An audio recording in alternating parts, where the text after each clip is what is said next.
You're listening to episode number 8 of the Transform Your Life from the Inside Out podcast. What you're going to hear in this episode can quite literally start transforming your life. Everyone knows, and I know that you have what people call a subconscious or unconscious mind. Yet literally, and I mean literally less than 1% of people know how to use this part of your mind. And this part of your mind pretty much controls every bit of your life. So in this episode, you're going to start learning about the unconscious mind, and you're going to start learning about how you can use this part of your mind to create anything that you want. So keep listening. Hi, I'm Jim Fortin, and you're about to start transforming your life from the inside out with this podcast. I'm widely considered the leader in subconscious transformation, and I've coached super achievers all around the world for over 25 years. Here, you're going to find no rah-rah motivation and no hype, because this podcast is a combination of brain science, transformational psychology, and ancient wisdom all rolled into one to take your life to levels you've never thought possible. If you're wanting a lot more in life, to feel better, to heal, to have peace of mind, to feel powerful and alive, and to bring more abundance and prosperity into your life, then this podcast is for you, because you're going to start learning how to master your mind and evolve your consciousness. And when you do that, anything you want then becomes possible for you. I'm glad you're here. When I started this episode, I said that this episode could change your life.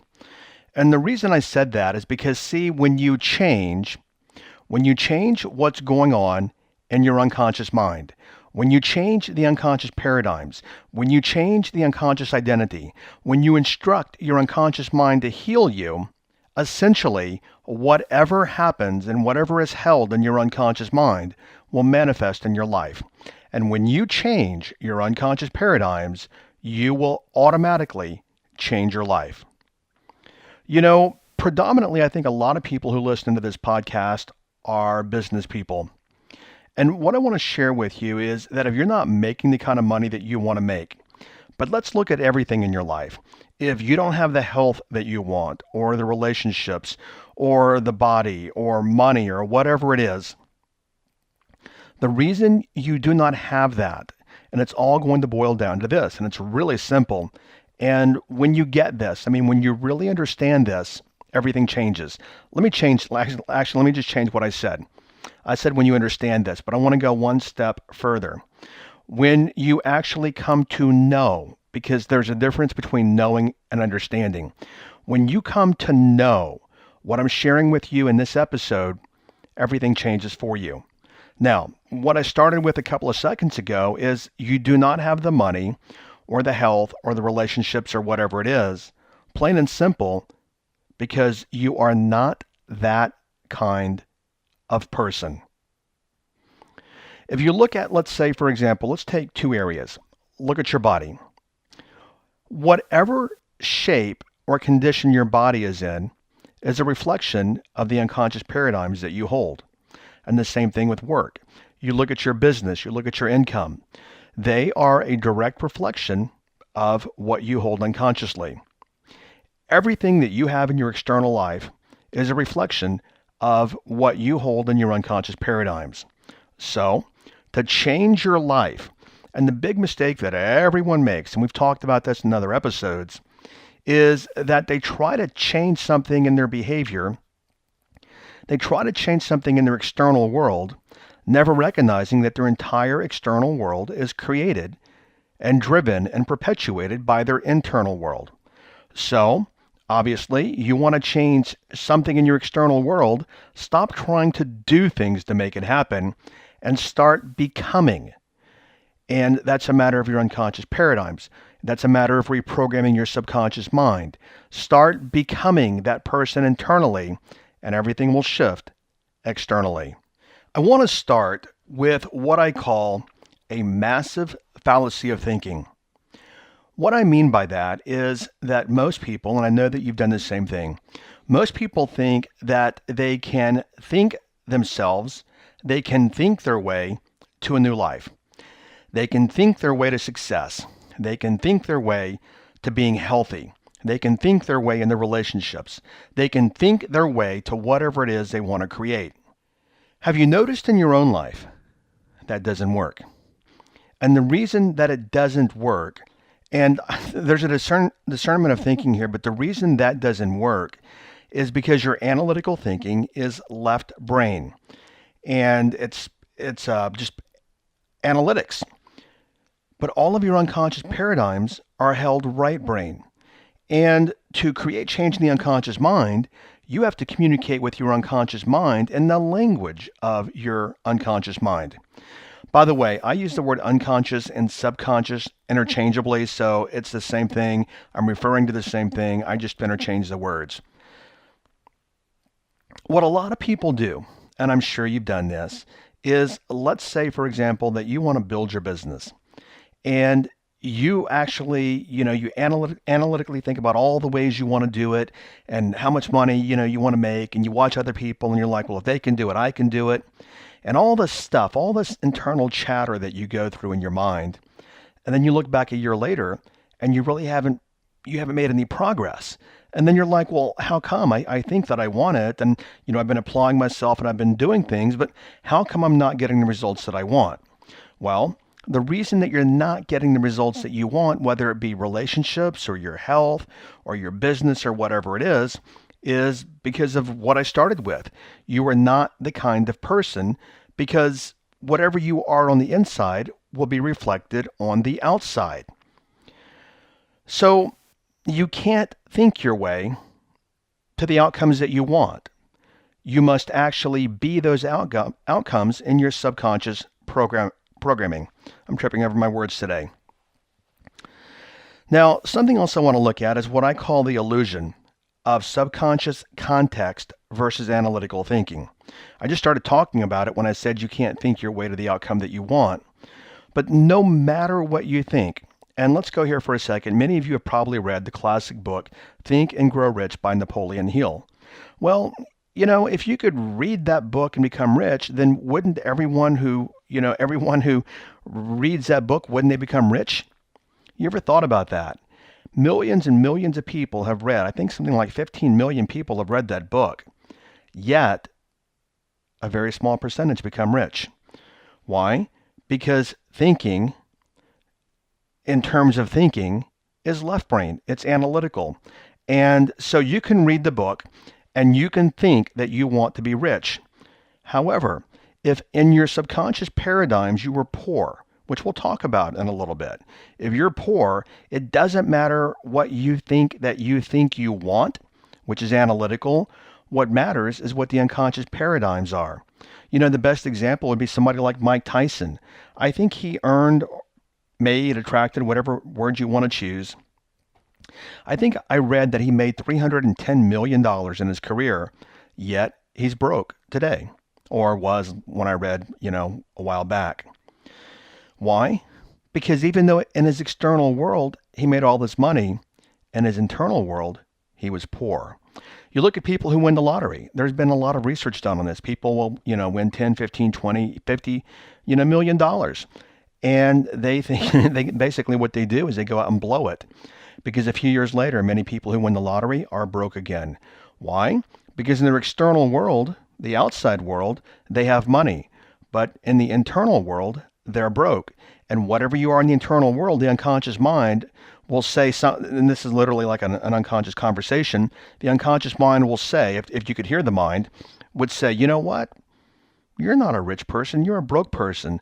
So what I'm going to do is I'm going to make your external world consistent with what you think unconsciously in the paradigm you have, and I'm going to make you lose the money and squander the money and make bad investments and blow it all away. Why? Because that kind of money is not consistent with your unconscious identity, and whatever your identity is, the unconscious mind is, air quotes saying, whatever your unconscious identity is, it is my job to make it happen. So, the only way to have the outcomes that you want in life is to condition your unconscious mind, which we do through repetition, programming your unconscious mind, which we do through repetition, and being that at an unconscious level. I know I'm being a little bit repetitive here, but then and only then will you have what you want in the external world when you first have it in the internal world. Let me give you another example. What I want you to do is I want you to imagine an iceberg. Now, as you know, the majority of the iceberg, something like 90% of the iceberg, is below the water, and you can only see the small tip, above the water, and that's like 10% of the iceberg. Now, obviously, I don't know the exact percentages, but that represents your conscious and your unconscious mind.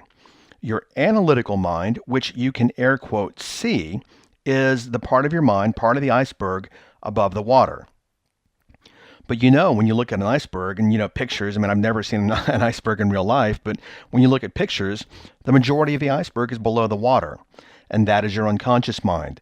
And the same thing with you. The majority of your processing mentally is unconscious, and it's the part of the iceberg you can't see. It's below the water. And there are all kind of paradigms that are held there. There are paradigms about age and your health. For example, I had a client one time, a hypnotherapy client many years ago. And, well, I haven't done hypnotherapy in 20 years, so just to get that out in the open. But many years ago, she said, you know what, I have been overweight my entire life. And I asked her, I said, well, are other people in your family overweight? And she said, oh, absolutely. My entire family's overweight. We're Italian. That's what we do. That's what we eat. That's how we eat. And we eat a lot. What I want you to notice there is that she's trying to change her external environment. But in her internal paradigm, she said that was pretty much verbatim. We're Italian. That's what we do. We eat and we are all overweight. Now, she doesn't consciously hold that, and she didn't go through her days saying, oh, I'm Italian and that's what I do and that's what I eat and everything. It's all held unconsciously. Whatever you have in your external world is a reflection of your wealth paradigms and your financial paradigms unconsciously. And you probably grew up with, what a lot of people grew up with. Right now in the U.S., 80% of Americans, and I read this recently, 80% of Americans live paycheck to paycheck. And you probably grew up with money doesn't grow on trees. You have to struggle for it. Money's hard to come by. We're not like other people. We're from the wrong side of the tracks. And if that's how you grew up, that's how you were programmed, that's what you learned, and that's how you show up in the world today. And the same thing I think you're getting at by this point with any area of your life. The big mistake that a lot of people make, and probably you, is that when you want to change your life, you obviously try to go do things and try to change your external environment. And then very quickly what you recognize, and I know you've done this, very quickly you're right back to your old patterns and your old behaviors again. A classic example would be, let's say that you want to go on a diet. And you say, you know what, it's Friday, and this weekend I'm gonna clean out, the cabinets and the pantry, and Monday I'm going to go on a diet. And then what you do that weekend is you throw out all the ice cream and the crackers and all the chocolate and all the things that you normally will munch on or whatever. And then you start your diet on Monday. And Monday you're feeling pretty good. You're like, wow, you know what? I'm changing my life. This is amazing. And I'm going to be trim and fit and healthy. And then on Tuesday, you're like, yeah, I'm doing pretty good today. And Wednesday, you're kind of biting your nails a little bit metaphorically. You're a little anxious, saying, you know what, I've done pretty good the last couple of days. And you're gritting your teeth a little bit. Why? Because in your unconscious paradigms, you're the kind of person who eats the junk food and the donuts and the cookies and the sugar and whatever, or the Cokes or the sodas or whatever. And your body, you're craving them. You're wanting them. Why? Because that's the kind of person that you are. Then you roll into Thursday and you're like, you know what? I've been pretty good the last several days. I've stuck it out. I'm going to have one nacho or one bite of a donut or a French fry or whatever it is. And then Friday rolls around and then you think to yourself, I've been really good this week. I'm going to reward myself. And on Friday, you have the full-on piece of pizza or whatever it is. And if you notice, by Monday, you're pretty much right back to your old behaviors again. Now, there's some other things going on here. Part of this is not just psychological, it's brain-based. Whatever habits you have, and I've done an episode on habits, and we're going to do a lot more on that. But whatever habits you have, those are neural pathways in the brain. So basically what's happening is when you go back to the old behavior, it's just the neural pathways kicking in. Your big takeaway here, what I want you to notice is that we always revert back to our paradigms. So you tried to change your external environment and your behavior, but you reverted back to your old paradigms. Something else that I also want you to notice here is that your daily performance and behaviors, they happen automatically based upon your context. When I mentioned context earlier, also what I mean is beliefs. Your context is like a frame, and you have contextual thinking. Let me give you an example of that. Let's go back to weight, for example, or even money. Let's say that a contextual belief that you have is that no matter what I do, I cannot lose weight. Now, I know that's going to resonate with some of you listening. No matter what I do, I cannot lose weight. Well, if that is your contextual belief, which basically means a framework belief, then it doesn't matter what you do, whether you do yoga or Pilates or dieting or walking, or you hire a trainer, or you go lean cuisine or Weight Watchers, or it doesn't matter, hypnosis, nothing. It doesn't matter. Because see, you want those things to help you get the end result that you want, but your contextual belief, notice in the example that I gave you, no matter what I do, I cannot lose weight. And that contextual belief, which is a subconscious framework belief, will overshadow anything that you do. So what we have to look at is, and basically people will say, Jim, if my beliefs are unconscious, how do I know what they are? That's a really easy one. And the reason that it's easy is because your external environment, your world around you, is your beliefs objectified. If you want to know what you believe about health and wellness, go look in the mirror. If you want to know what you, and I mean unconsciously, if you want to know what you unconsciously believe about money, go look in the mirror. You want to know what you unconsciously believe about relationships. What does your current relationship look like? How many times have you been married? How many relationships have you been in? How many relationships have you never been in? I hope, hopefully it's sinking in by this point. And by the way, end of our time together, I'm going to tell you what you can start doing to actually start reprogramming. But hopefully by this point, you recognize that you operate automatically on unconscious autopilot. Another example would be, you've been driving before. And have you been driving and you're so in your head you almost miss your exit? And I know that applies to everyone listening. Well, I've been there also. You ever driven across town, 15 minutes, and you're like, I don't even, remember driving here. How did I get here? It's all unconsciously done. Your unconscious mind does it for you, and we operate on autopilot unconsciously. Literally, this is also neurological. So we operate on unconscious autopilot, and whatever your initial programming is, happens automatically. Let me give you another example here of context versus content.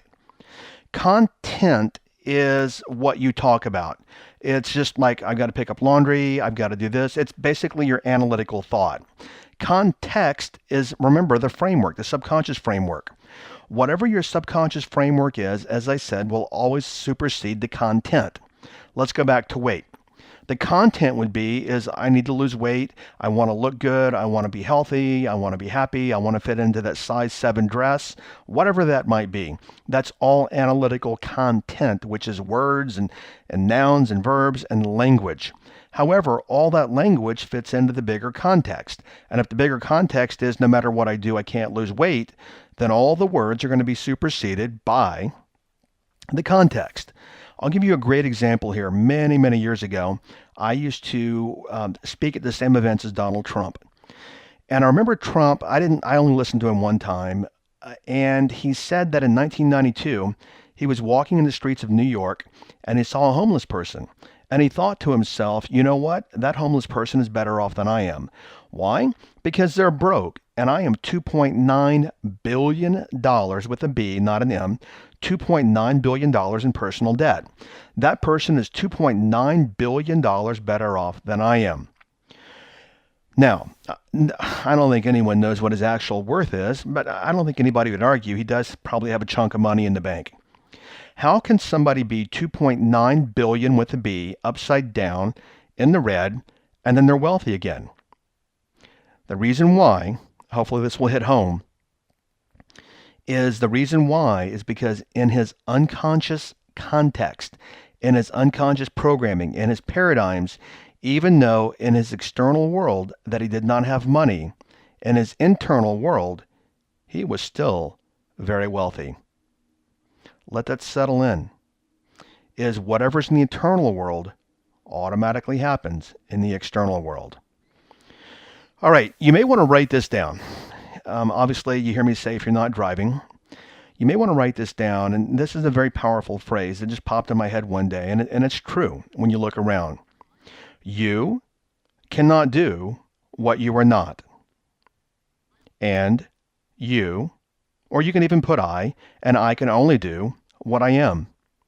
You cannot do what you are not, and you can only do what you are. So the great example is this. If you are a cigarette smoker, no one says, you know what, I think today I'm going to pick up cigarettes and I'm going to smoke 3 just to smoke 3 cigarettes. It doesn't happen that way. If you're a cigarette smoker in your behavior, you are a cigarette smoker in your mind. Obviously people say I'm a smoker. They do not say I'm a situational or behavioral smoker. They say I'm a smoker. So if you are a smoker in your unconscious identity, you are a smoker in your behavior. Now, let me demonstrate. It's easy to do what you are. So if a smoker is a person's a smoker in their unconscious identity, it is easy for them to smoke. If they are a non-smoker in their unconscious identity, it is very hard for them to smoke. And I want to let that just settle in. Get your mind around that. Is whatever you are unconsciously, it's easy for you to do. And if you're not that, then it's not easy for you to do. So we've talked about weight. Let's talk about money. This is why. If you are broke in your mind, it is not easy for you to make money, because what you could be doing is working 70 hours a week as an entrepreneur or whatever you do, and working all these hours and putting in, your nose to the grindstone and all these things. And then you wonder, how come I never have any money? How come I'm not attracting money? How come I'm not making money? How come I'm, money in, money out? How come money, and I never get to enjoy it? I never have any money. Well, you cannot be rich in your external world if you are not first rich in your mind. Something I say to myself, I say it all the time. If I don't have something in my external world, it's because I first don't have it in my internal world. Okay, so by this point, you're probably wondering, all right, and you're probably understanding that content is all the blah, blah you say to yourself. And a lot of it is just self-deception. You want to believe that you can make $1 million a year, or you want to believe that you can be trim, fit, and healthy. Because, who wants to say, well, most people will never say, I don't believe I can do that. I see other people doing it. I can do it. Yet, you don't get the end result. Why? Because your contextual beliefs, your unconscious beliefs, your unconscious paradigms and programming is different than what you think that you want. So by this point, you might be wondering, okay, where did this contextual programming come from? Where do these beliefs come from? Very simply, go look in the mirror and then look at your parents.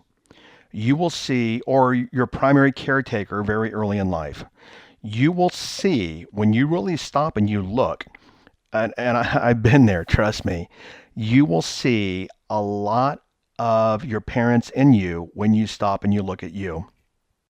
Many years ago, I was having my condo painted. I think, in my early 30s, and I went to stay with my parents for a week, 10 days. I don't remember how long it was, but I remember what hit me one day as my mom was talking. And as I was listening to my mother talk, literally, and I know probably a lot of you have been here, when I heard my mom talk, I'm like, oh my God, I'm my mother.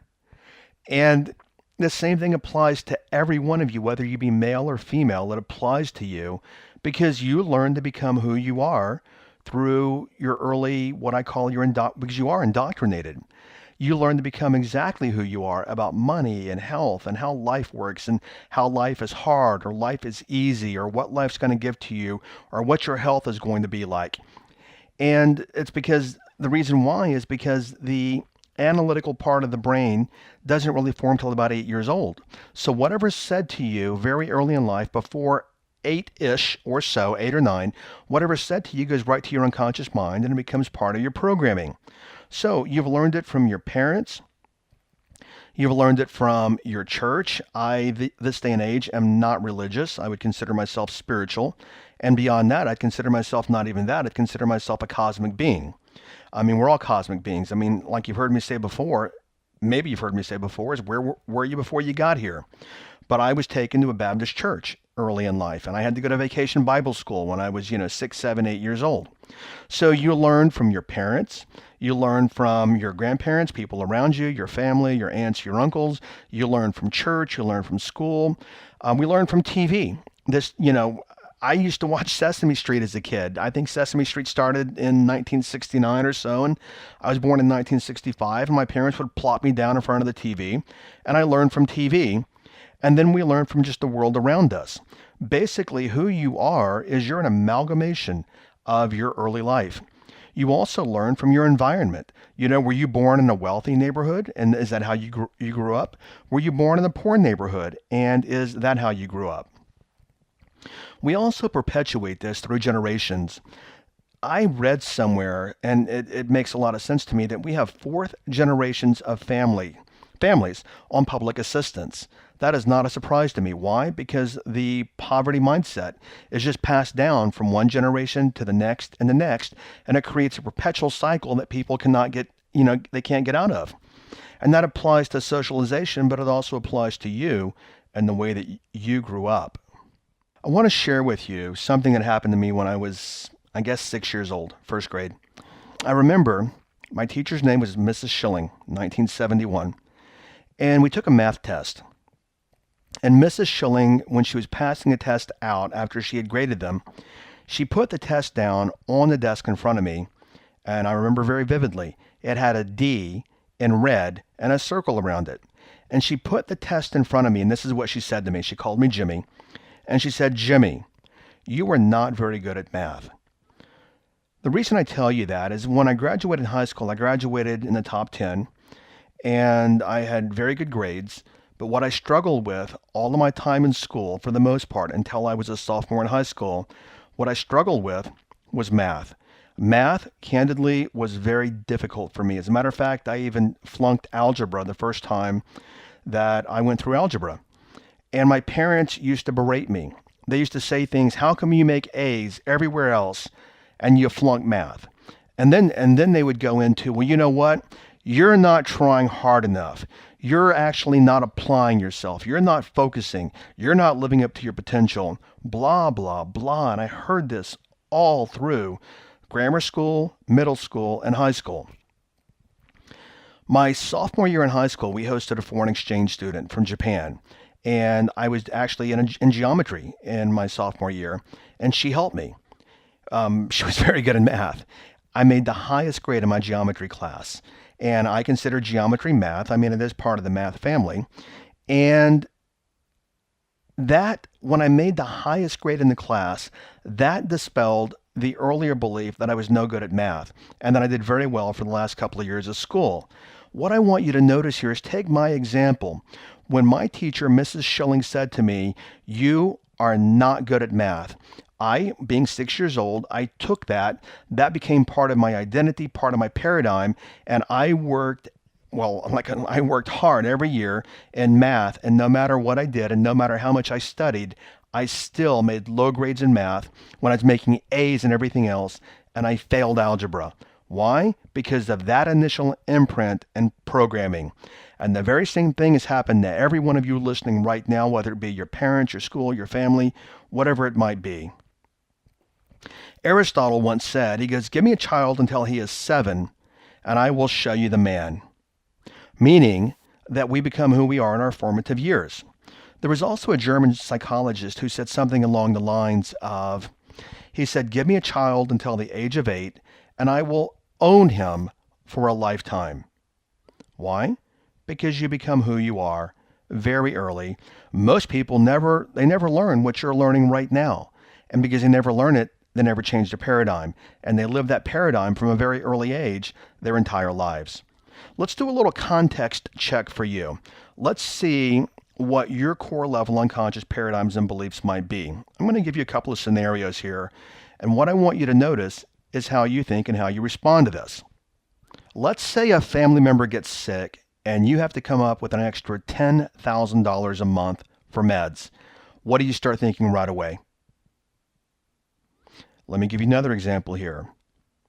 What if somebody said to you, you can be the number one salesperson or whatever it is that you do, you can be the number one person at your company.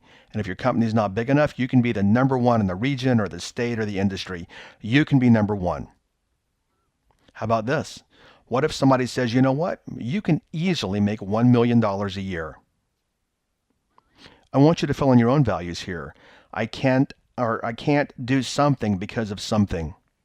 What I want you to notice is every one of these scenarios that I gave you, however you responded automatically in your thinking from your context. So when I said, for example, a family member gets sick and you have to come up with an extra $10,000 a month, for me, that's no big deal. It's nothing. However, for you, and by the way, I grew up poor, so at one point it was a lot, no question about it. So for you though, right now you might be thinking, oh my gosh, I would flip out. How would I do that? Well, what I want you to notice is that is the context you're coming from, and that's how you live your life from that paradigm, and that's why you do not yet have the $10,000 per month. Okay, if you're like most people, this is resonating. You're getting it. And you're probably already thinking, all right, this makes sense to me. How do I reprogram my subconscious mind? How do I program in new content? How do I create new context? Well, just to keep this simple, stop thinking about context for a moment because I want to keep this really simple. All that I want you to think about at this point is how do I reprogram my subconscious mind? Now, your subconscious mind is like computer software. Your hardware is your brain, but the software, obviously, you can upgrade it. I use an Apple product, a MacBook Pro, and every so often they're upgrading the software. Your old software has some glitches in it. The programming doesn't work for what you want to create. What we need to do there, what you must do, is simply just create some new software. See, because as I'd mentioned earlier about school and all that, I want to slow down with this. And I want to leave a parting thought here. We're going to go a little bit longer, and I'm going to share with you where you can start to learn to reprogramming your subconscious mind. But I want this really to come home. I'm going to say this. Everything that you believe, you have been programmed to believe. Repeat. Everything that you believe, you have been programmed to believe. We're all born, I believe it's British philosopher John Locke. He said we are all born tabula rasa. And I can go a lot deeper of karma and stuff like that, and I'm not, but let's say John Locke is correct. Tabula rasa. Tabula rasa means a blank slate. You were born a blank slate, and all of your beliefs that you hold about the world, you have been programmed to believe. And I'm going to give you an example that's going to hit home with pretty much every single one of you here in the States, and I would think it's going to hit home with people that are overseas as well.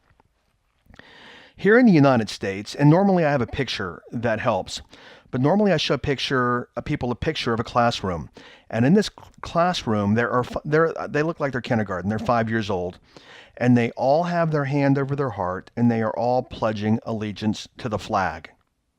What I want you to think about here is when you were 5 years old, and if this happened to you, did you even know what the word allegiance meant?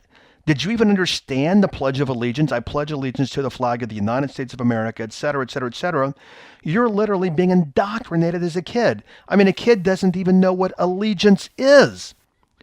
But we are indoctrinated by our schools and our churches and our nations and our parents and our families and our world and our media to believe everything that we believe. It starts very early, and no kid at 5 years old says, you know what? I am not going to say the Pledge of Allegiance because I do not want to be indoctrinated. It just happens. And in the same way, your entire life. This is a little profound for some people. But most people live their entire lifetime living from someone else's beliefs. Consider that. Most of us live our entire lifetime living from someone else's beliefs. All right, At this point in our time, what I want to talk about is how to reprogram your subconscious mind. I'm not here to pitch anything. I do have a complete program on my salespsychologyacademy.com membership site, and I'm not promoting that. I'm telling you I have a complete program because I'm telling you there's a way. But where I want you to start is I want you to start with a book. It's because I could sit here and I could literally, because the program that I have, I think, is, I don't know, 4 or 5 hours, and I could go on and on and on. But what I want to do is I want to get you started, and I want you to start learning how to reprogram your subconscious mind. And we can do that through self-hypnosis, which I'm not going to go into here. What I am going to go into, though, is I want you to get a book. And it's a classic book because this book will explain everything from A to Z when it comes to reprogramming your subconscious mind and the power of your subconscious mind. One caveat, I tend to attract people that have more of a thought process. They're more progressive thinkers. They think in terms of universe or spirituality, etc. Most people that follow me, I don't know, but I'm guessing are not fundamental Christians. The reason I tell you that is the book that I want to refer to you is called The Power of Your Subconscious Mind. It was written, I believe, back in the late 60s or 70s, and it's written by a pastor. I believe he's a pastor, but his name is Joseph Murphy. The Power of Your Subconscious Mind. I took a screenshot back years ago, and years ago when I took a screenshot, he had like 1,700, I think, 4.5 star. It's 4.5 star reviews, and he's got 1,700 reviews. The reason I tell you this is he mentions God a lot in a Christian context in the book. If that doesn't work for you, simply filter it out. What I am telling you is that this is probably one of the most comprehensive books and well-written books that I've ever read on the power of your subconscious mind. So as I said earlier, I can sit here and I can talk for hours and hours and hours, and I can teach and I can train, when it's a lot easier for you right now. Just go get this book. You can get it, Kindle for 99 cents, so no one has an excuse to not get this book. And read this book. Also, when I say read this book, you probably do the same. Let me tell you what most people do, is they get a book and they read it and they're like, whoa, that's a really good book. And they read it once and they put it on a shelf and they forget about it. What I would strongly suggest that you do is you get this book and you read it over and over and over again and practice. Here's the key: practicing the exercises that you're going to learn in this book. Now, in my transformational coaching programs, I do teach all of my students self-hypnosis, and we go a lot deeper, much deeper than what we're talking about here. And I want to be very clear, I'm not an MD, I'm not a medical practitioner, I do not have a medical license. I never tell anyone they should get off their medication. I never even tell people that hypnosis or self-hypnosis and reprogramming their subconscious mind can cure themselves. What I do tell people is that and it is medically proven, Harvard, Stanford, Yale, Columbia, the Mayo Clinic, National Institute of Health, it is proven that you can heal yourself. I'm going to just throw a caveat here because this might affect somebody. Plain and simple, my cousin, her son, he was in Afghanistan for years, and what a lot of people don't know is that for those soldiers that come back, I believe the number is for every soldier that's killed in combat, 3 soldiers kill themselves when they come back from PTSD. My cousin's son killed himself, PTSD, after 10 years in Iraq and Afghanistan. And I did a little research on this, and what I discovered is that there is some research at by the National Institute of Health that says self-hypnosis is extremely effective at alleviating or eliminating PTSD. So it's extremely effective at eliminating PTSD, trauma, negative thoughts, negative behaviors. It's extremely effective. Now, let me bring this up also. Is I did mention the word self-hypnosis, and that for some reason scares some people. It's just a word. Call it power of the mind. Call it whatever you want. But hypnosis and self-hypnosis have been endorsed many years ago because they changed their endorsement criteria, but by the American Medical Association. But since that time, over the years, it has been endorsed by the British Medical, the American Dental, the American Psychological, the American Psychiatric Associations, Harvard, Stanford, Yale, Columbia, the Canadian Medical Association, the Canadian Psychological and Psychiatric Associations, the National Institute of Health, Johns Hopkins, the Mayo Clinic. They have all these organizations validated or endorsed the efficacy of self-hypnosis for our ability to heal our minds and to heal our bodies and to change our behaviors. And whatever you do, if you want, don't take my word for it. Do your own research. For now, all that I want you to do is I want you to actually get the book, The Power of Your Subconscious Mind. That book will tell you how to start and lead you step by step about how to start reprogramming your subconscious paradigms. I also want to say that this is not the only, episode I'm going to do on this, but I wanted to lay the foundation for you, and I wanted you to get started. Okay, so your transformational takeaway this week is this. You can only do what you are. And what you are, like I mentioned smoking, is your subconscious paradigms. So please stop trying to change your behaviors. Stop trying to change your external world. When you get the book that I'd mentioned and you learn how to actually use the power of your subconscious mind, when you change your subconscious paradigms, which you will learn about in this book, your external world will change automatically. When I started this episode, I said this could quite possibly be the most powerful episode that you will ever listen to. And I also said that 99% of people do not know how to reprogram their subconscious mind, or even that they can do it. You now know that. What I also want to point out is that you cannot unknow what you know. So going forward, if you do not transform or start transforming and working on your life, go look in the mirror, because you now know that there is somewhere that you can start. Alrighty, the next episode. So stay tuned and keep listening, because in the next episode, I'm going to share with you something that I know, and the way that I'm going to share it, I am 99.9% certain you've never heard it before in this way. And what I'm going to share with you is that money does not come from your work.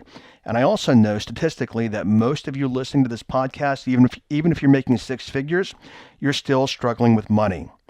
What I'd mentioned in an earlier episode is that my sister's husband, my brother-in-law, is a shaman. And he taught me how he attracts money. And it's not the law of attraction and all the stuff that you've heard before and all the commercial stuff. That's not how he does it. He also never asks anybody for money. He's very inexpensive for his first consultation. After that, he charges people nothing. And I laugh at it, he has an AOL email address, for crying out loud, AOL, and he has a phone number. Yet he attracts money and abundance. And it's because of the way that he has money and abundance framed. And I want to share with you in the next episode a shaman's perspective on how to frame money to attract it so that it's not tied to your work. You see, because most of you have money tied to your work. And when your work goes up, your money goes up. When your work goes down, your money goes down. And actually, most people have never even thought of it this way, is that they are independent of each other. And in the next episode, I'm going to show you how to make them independent of each other and how to attract all the money that you want aside from your work. It can come through your work, but it's not going to be tied to your work. All right, so thanks for listening, and I'll catch you on the next episode. Take care and make it an awesome week. Bye-bye. Thank you for listening to this entire podcast. If you're the kind of person who likes to help others, then share this with your friends and family. If you found value, they will too. So please share via your social media channels. Also, if you have questions, I'm here to assist. You can email me questions to support@jimfortin.com, and I may even use your question for a future podcast episode. Also, if you want transformational content like this daily, connect with me on Instagram. My Instagram name is I am Jim Fortin. Finally, I do have a personal request. I believe that we're all here to help others and to grow and evolve ourselves. Together, you and I, let's help more people. If you would please leave a review on iTunes, and a good one, by the way. I'd be grateful, and through your assistance together, we can transform more lives. Thanks for listening.